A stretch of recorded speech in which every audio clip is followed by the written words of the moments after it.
To start things off, let's look at Greenland. The frozen lands named Greenland by Eric the Red. Exiled from Iceland, he went off to set up his own lands, naming them Greenland in the hopes that this luscious name would conjure up an image in potential settlers' heads of a beautiful, well, green land. Of course, poor Greenland as we know it isn't that green. However, despite Eric the Red's deceptiveness, there is some logic in this. Surely we as humans want to give places nice names, right? To me, it just makes sense that if you wanted to make a place people want to visit, a nice name would help that, though maybe I'm just too innocent-minded. And while our planet is full of places with lovely names, not all places get that lucky. Today we're going to look at some places that don't have dumb or silly or weird names, but rather more morbid or scary names. The kind of names of places you'll hear in an Edgar Allan Poe novel or any gothic literature. And of course look at the stories, some of which are pretty chilling as to how these names came to be. First off, we have the Dead Sea, bordered by Israel and Jordan, a name that I actually covered here on the channel in my video about seas. Of course, despite being called a sea, it's actually a lake. The lake is also known as the Salt Sea due to how much salt there is in the waters, and famously people find it incredibly easy to float on its waters due to this. It's also due to this salt, however, that the Dead Sea is called the Dead Sea, as this high level of salt means that pretty much zero underwater life can thrive in the lake's waters, meaning the sea/lake's waters are very dead indeed. A somewhat spooky name that is a tad closer to home for myself is the Devil's Punch Bowl, located here in southeast England, Surrey to be exact. Now of course, devil can conjure up some pretty scary images,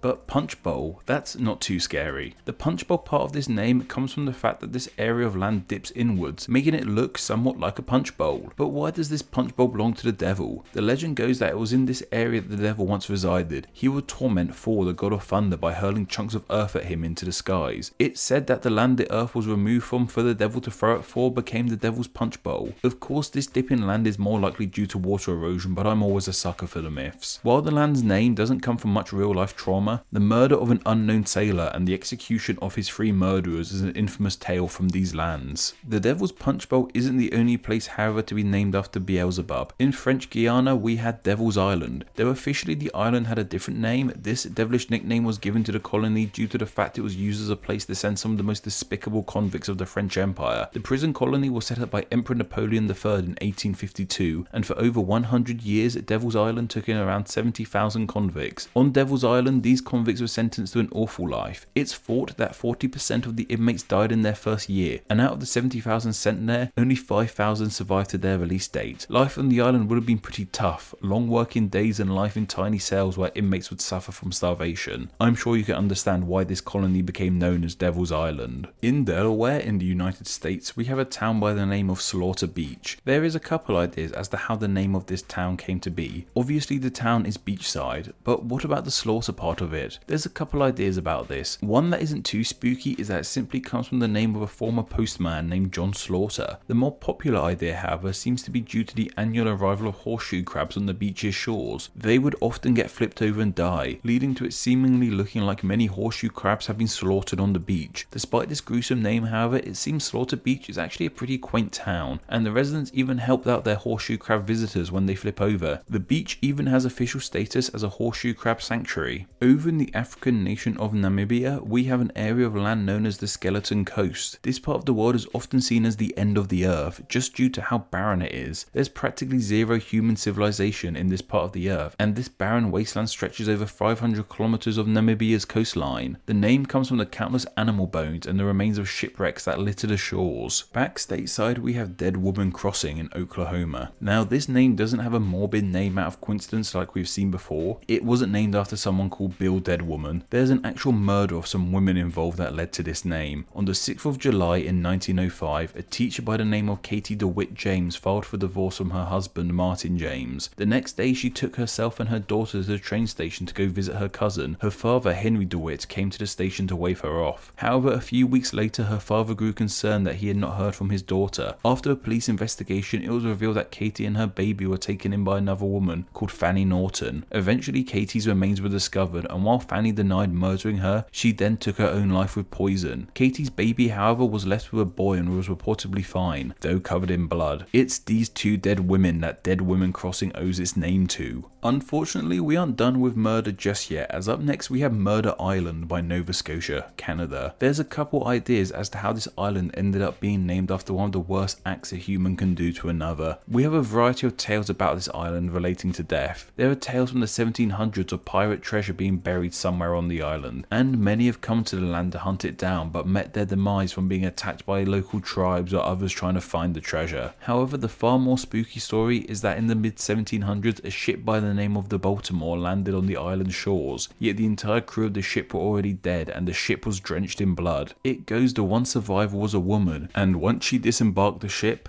vanished. On less morbid grounds, we have the town of Tombstone, Arizona. This town actually got its name to make a mockery of others. Founded by a man named Edward Lawrence Schefferlin in the 1800s to prospect for silver, the natives of the land were angry that he was doing this and warned him that he would find no silver in the land, but only his own tombstone. However, of course, when he did find silver, and a lot of it, he dubbed this land Tombstone, gloating to the natives that yes, he had very well found his own tombstone. In the capital of Sweden, we have Galgbacken. This name means gallows slope, and this was the hub of execution in the city up until 1862. Many would have met their end here, usually by being hanged. However, beheading was too enjoyed by the Swedish executioners. In the 1930s, houses were constructed where the gallows once stood. When clearing the site for houses, construction workers came across human remains, which showed us that when the bodies were dealt with, they wouldn't have been moved but left there as a reminder to the city's residents. Finally, we have Death Valley that lays across California.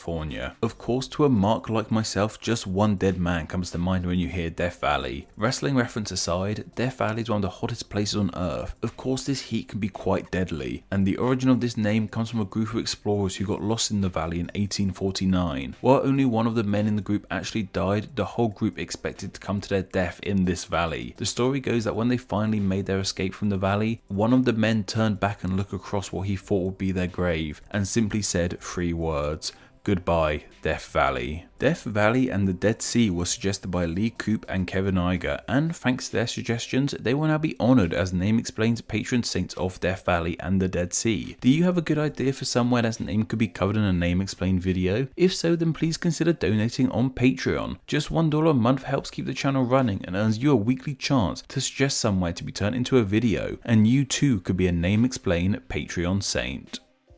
Thank you to all my patrons who support Name Explain on a monthly basis. Name Explain depends on small monthly donations from fans like you to help keep the channel running. Just the small amount of $2 a month helps in a huge way, grants you patron exclusive Name Explain extras, and gets your name here with all these awesome people.